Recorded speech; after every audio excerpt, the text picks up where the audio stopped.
하나님께서 우리 인간들에게 주신 선물이 많이 있습니다마는 성경만큼 가장 귀한 선물이 없다고 말할 수 있습니다. 왜냐하면 성경은 우리 인간의 궁극적인 문제에 대해서 해답을 주는 책이기 때문입니다. 우리 인간에게는 근본적이고 궁극적인 세 가지 질문이 있습니다. 첫째는 삶의 의미에 관한 문제입니다. 내가 왜 살고 무엇 때문에 살아야 하는가 하는 삶의 의미에 관한 물음이 우리에게 언제나 도사리고 있습니다. 이 물음은 삶의 소망으로 연결됩니다. 이 문제가 해결되지 않을 적에 허탈감과 허무감에 빠지게 됩니다. 두 번째로는 죄의 문제입니다. 죄가 우리를 항상 불안하게 만들고 비참하게 만듭니다. 우리의 삶 속에서 참된 자유와 행복을 앗아갑니다. 우리로 하여금 죄의 종이 되고 노예가 되게 합니다.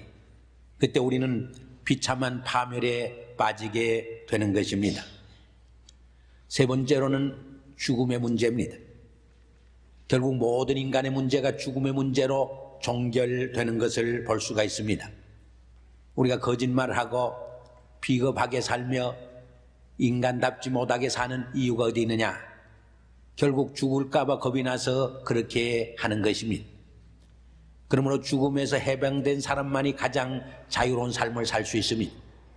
죽음의 문제를 극복한 사람만이 가장 멋있게 인생을 살아갈 수 있게 됩니다. 우리 인간은 이 세 가지 문제를 해결하지 못할 적에 세상에서 모든 것을 다 얻는다고 하더라도 참으로 행복하지는 못하게 되는 것입니다. 세상의 과학이나 철학은 이 세 가지 문제에 대해서 해답을 주지 못하고 있습니다. 그러나 성경은 이 세 가지 궁극적인 인생의 문제에 대해서 만족한 해답을 주고 있습니다. 그래서 오늘 본문에도 보면 모든 육체는 풀과 같고 그 모든 영광이 풀의 꽃과 같으니 풀은 마르고 떨어지되 오직 주의 말씀은 영영토록 있다, 그렇게 말씀합니다. 저는 이 말씀을 며칠 전 서울에 가 있는 동안 실감했습니다. 한때 대통령으로 권세를 부리던 그분이 안양교도소에 수감되는 모습을 보면서 참 인생의 무상을 더욱 실감할 수 있었습니다. 우리의 권세도 지나갑니다. 우리의 명예도 지나갑니다. 우리의 부귀도 잠깐 풀의 꽃처럼 지나가는 것입니다. 그러나 여호와 하나님의 말씀만은 영원합니다. 이 말씀 속에서 주어지는 새 삶, 소망, 그리고 영원한 삶은 참으로 영원한 것입니다. 그럼 성경이 어떤 책이기에 우리에게 복음이 되고 이러한 생명의 말씀이 되는 것인가? 몇 가지로 살펴보려고 합니다. 먼저 외적으로 살펴보면은 신약은 27권, 구약은 39권으로 되어 있습니다. 그래서 합계 66권으로 구성되어 있습니다. 신약은 260장, 구약은 929장, 그래서 도합 1189장으로 형성되어 있습니다. 저자는 약 40여 명이 1600년 동안 기록한 책인 것입니다. 이 성경에는 세 가지 종류의 성경이 있다고 우리가 말할 수 있습니다. 하나는 원본입니다. 또 오리지널입니다. 두 번째로는 사본입니다. 이 원본이 낡아질 것을 방지하고 또 분실할 것을 방지하기 위해서 또 여러 곳에서 여러 사람들이 읽을 수 있도록 하기 위해서 이것을 다시 뺏겨 썼던 것입니다. 현재 남아있는 사본으로서는 가장 오래된 것이 주 4세기경에 기록된 구약과 신약입니다.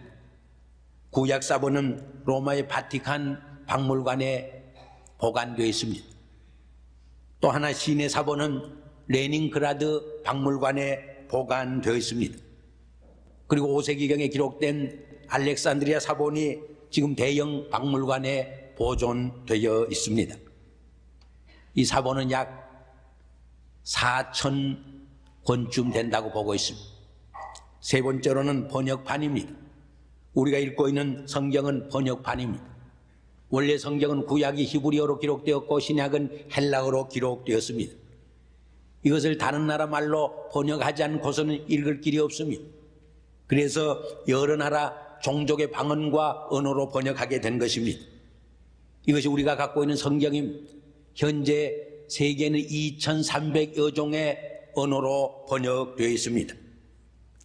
그럼 이 성경이 세상의 다른 책과 어떻게 다른 것인가?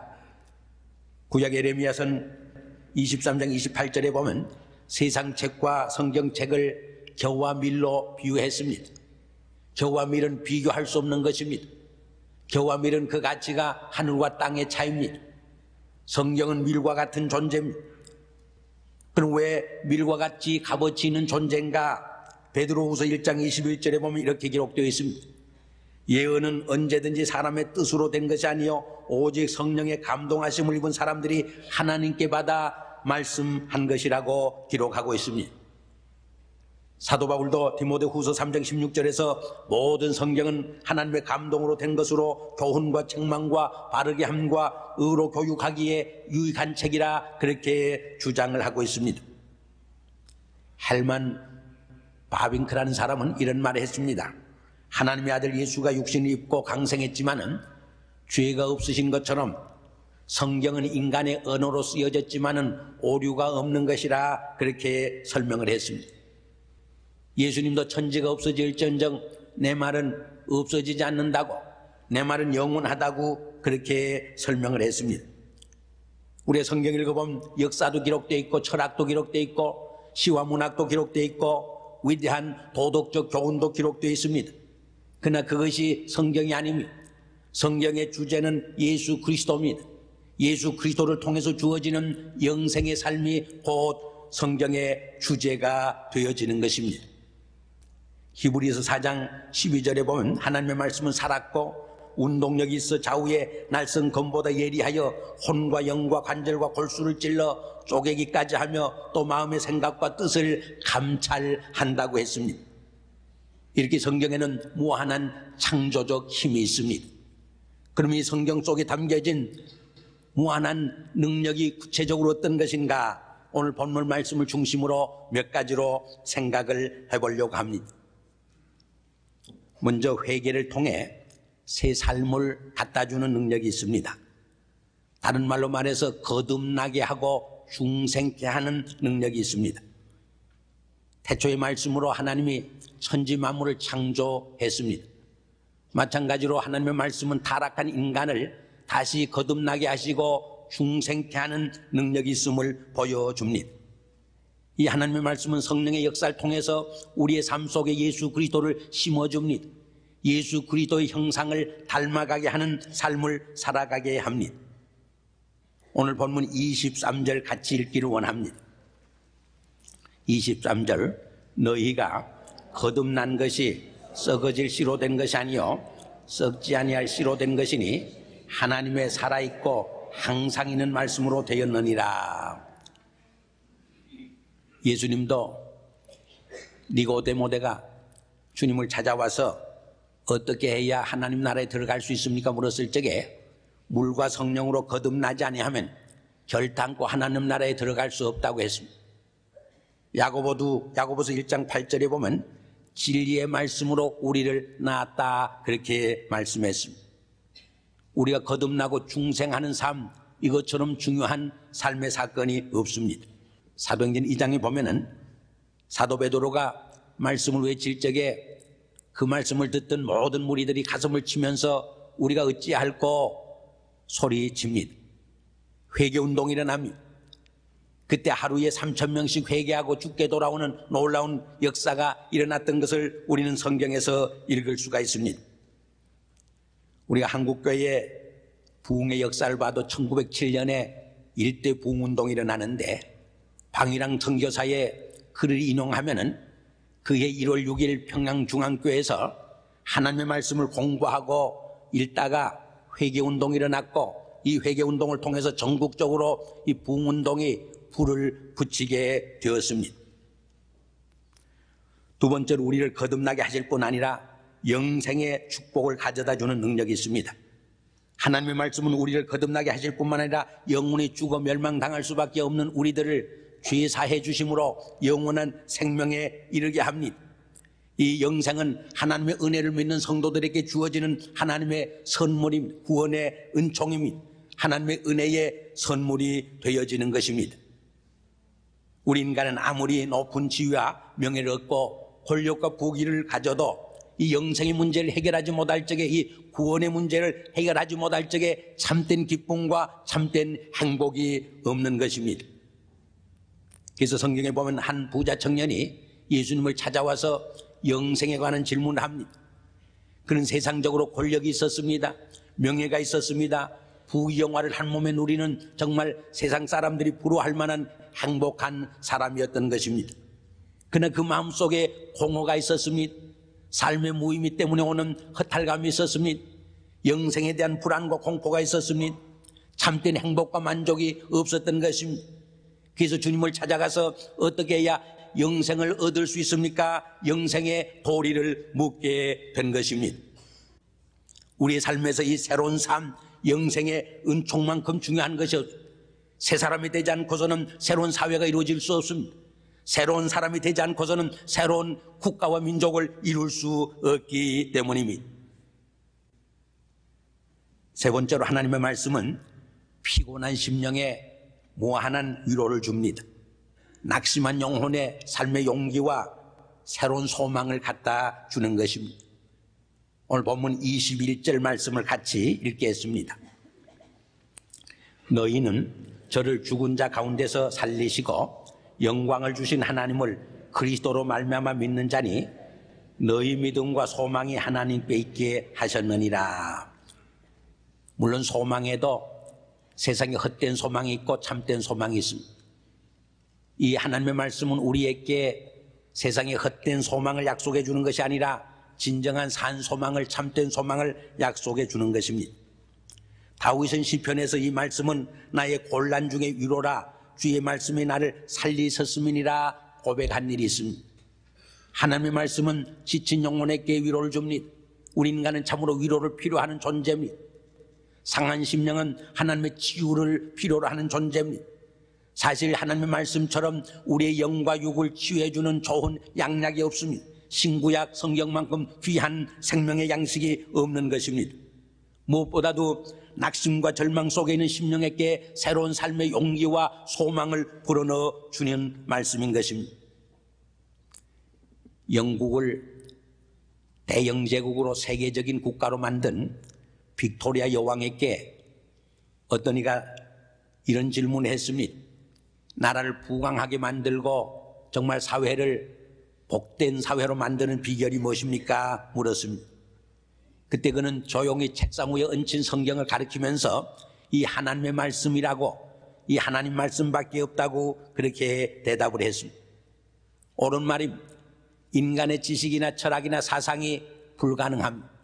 인간의 생각과 지혜가 나라를 새롭게 하고 민족을 구원하고 사회를 새롭게 할 수 있는 능력이 없습니다.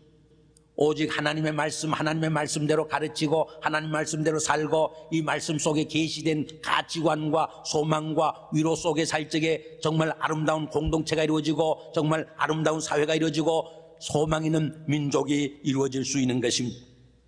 오늘 미국 사회가 왜 전락하고 타락하고 있습니다. 도덕적으로 부패하고 있습니다. 많은 폭력의 문제와 깽 문제와 마약 문제와 도덕적인 문제와 성 문제가 사회를 혼란케 하고 있습니다. 왜 이렇게 거짓되고 있습니다. 하나님의 말씀을 떠났기 때문에, 하나님의 말씀이 기록해 주는 이 가치관을 정말 따라가지 못하기 때문입니다. 네 번째로 22절에 보면 이 하나님의 말씀은 우리로 하여금 서로 피차 사랑하며 살게 합니다. 사랑의 공동체를 이루게 합니다. 하나님의 사랑을 실현하고 실천할 수 있도록 이끌어주는 힘이 있습니다. 우리 22절 말씀을 같이 한번 읽겠습니다. 너희가 진리를 순종함으로 너희 영혼을 깨끗게 하여 거짓이 없이 형제를 사랑하기에 이르렀으니 마음으로 뜨겁게 피차 사랑하라. 이 하나님의 말씀은 우리의 가슴 속에서 하나님을 사랑하고 자기를 사랑하고 이웃을 사랑할 수 있는 아름다운 마음을 줍니다. 이런 사랑은 하나님이 나를 사랑한, 주님이 십자가상에서 자기의 생명을 버리기까지 사랑한 그 사랑에 기초하고 있습니다. 우리의 삶에서 가장 중요한 세 마디 용어가 뭡니까? I love you. 내가 당신을 사랑합니다 하는 이 세 마디처럼 우리를 행복하게 만들고 우리의 관계를 새롭게 해주고 우리의 삶 속에 새로운 기적을 불러일으키는 단어가 없다고 말할 수가 있습니다. 그런데 왜 우리의 일상생활 속에서 I love you 이 세 마디 용어를 사용하지 못하고 살아가는가? 몇 가지 이유가 있다고 볼 수가 있습니다. 첫째는 fear, 두려움 때문입니다. 내가 사랑한다는 말을 할 적에 저 사람이 거절하면 어떡하나? 내가 한 말을 통해서 그 사람이 오히려 당황하지 않을까? 내가 그런 말을 할 적에 나를 무시해버리면 어떡하나? 내 자존심이 상하게 되지 않을까? 이런 두려움이 fear가 있기 때문에 사랑을 나누지 못한다고 볼 수 있습니다. 두 번째는 self-esteem의 문제입니다. 긍정적인 자아가 형성되지 않은 사람은 자기를 싫어합니다. 자기를 사랑하지 못합니다. 또 남을 사랑하지 못하게 됩니다. 남을 미워하게 됩니다. 남들이 자기를 욕하고 비난한다고 늘 오해하게 됩니다. 늘 자기 착각에 빠져 있는 것을 볼 수가 있습니다.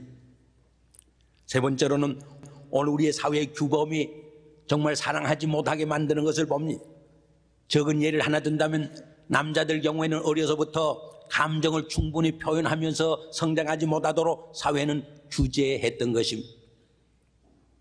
울고 싶을 때 좀 울어야 감정이 확 풀리는데 남자가 울면 사내답지 못하게 남자가 왜 우느냐 책망합니다. 또 남자가 너무 친절하게 간사하게 굴면은 여자처럼 왜 이렇게 간사하게 구느냐 책망을 합니다. 질책을 합니다. 그래서 많은 남자들이 이모셔널이 충분히 사랑과 친절을 베풀 수 있는 그 감정이 개발되지 못하고 있다는 것입니다. 그러나 그것은 모두 거짓된 것입니다. 진정한 사랑에는 두려움이 없다고 그랬습니다. 참된 사랑은 온유하고 겸손하고 친절하다고 그랬습니다. 사랑은 모든 것을 참고 모든 것을 바라고 모든 것을 믿는다고 했습니다. 사랑 안에는 모든 것이 가능해지는 기적이 일어난다는 그런 뜻입니다. 이제 마지막으로 그럼 우리가 어떻게 성경을 읽어야 할 것인가 몇 가지로 말씀을 드리려고 합니다. 첫째로 성령의 도움을 받아 읽어야 합니다. 이 성경은 성령의 감동으로 기록된 것이기 때문에 성령의 감화와 감동과 도움 없이 바로 이해할 수 없는 것입니다. 신령한 세계는 신령한 것으로만 이해될 수 있습니다. 인간의 지식과 인간의 생각으로 이 신령한 세계를 해석할 수 없는 것입니다. 신령한 세계의 비밀을 이해하려면 이 신령한 하나님의 도움 속에서 그 신령한 세계를 우리는 터득할 수 있게 되어집니다. 두 번째로 믿음으로 읽어야 합니다. 이 성경책은 믿음에 관한 책입니다. 그러므로 믿음 없이는 이 성경책을 읽어도 그 뜻이 닫혀져 있습니다. 하나님의 사랑과 은혜를 충분히 이해하고 깨달을 수 없는 것입니다. 이 성경은 믿음에 관한 책이기 때문에 믿음의 눈으로 볼 적에 넓은 진리의 세계를, 부활의 세계를, 영적 세계를 우리는 맛볼 수 있습니다. 하나님의 그 놀라운 능력과 비밀한 진리가 믿음 없이는 열려지지 않습니다.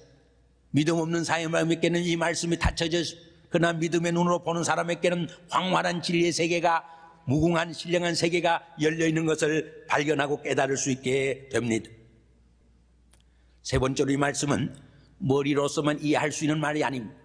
이 말씀을 읽고 실천하고 순종함으로 읽어야 하는 것입니다.